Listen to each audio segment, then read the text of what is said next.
Good day at mapagpalang araw mga bro. At kadarating lang natin sa ating posting area. At tayo mag-assume.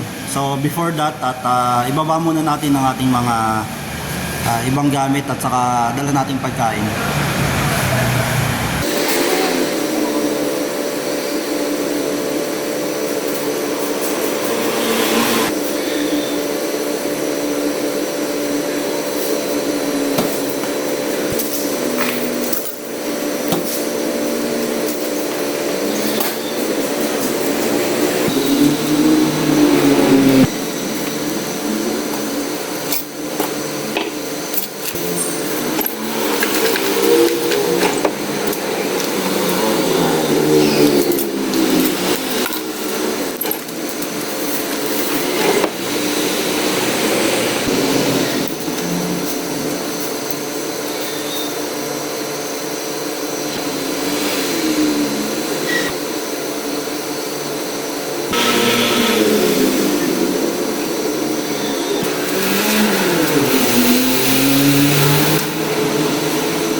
Mga bro, at tapos na tayo mag-assume sa ating record book.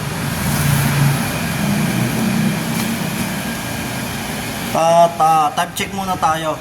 It's already 6:15 in the morning, March 8, Saturday. So let's go at check naman natin ang ating cold storage temperature.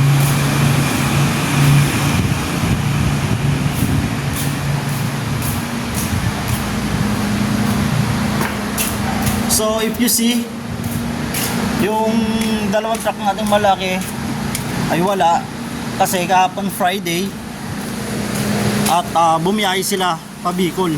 So every Friday we have a delivery going to Bicol. And ang ating weather ngayon is medyo umuulan, maambon-ambon, medyo may kalakasan. So here we now at our storage. So check natin.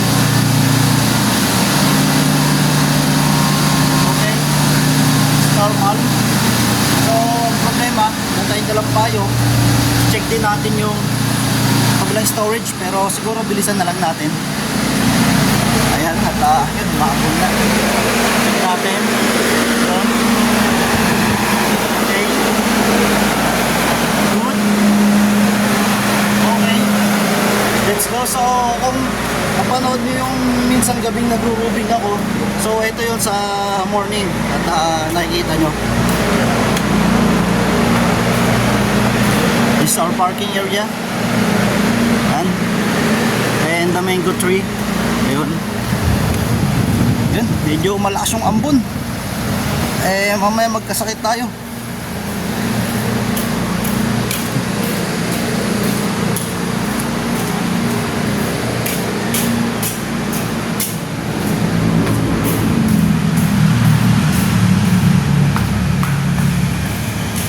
We are now back at our posting area. Yan. So ayun, at na-assume na natin kanina. And then ayan, our 2 radio. Yan, complete. Our service. Yan. So mga bro, at good day, mapagpalang araw. Ito muna ang ating video for this day.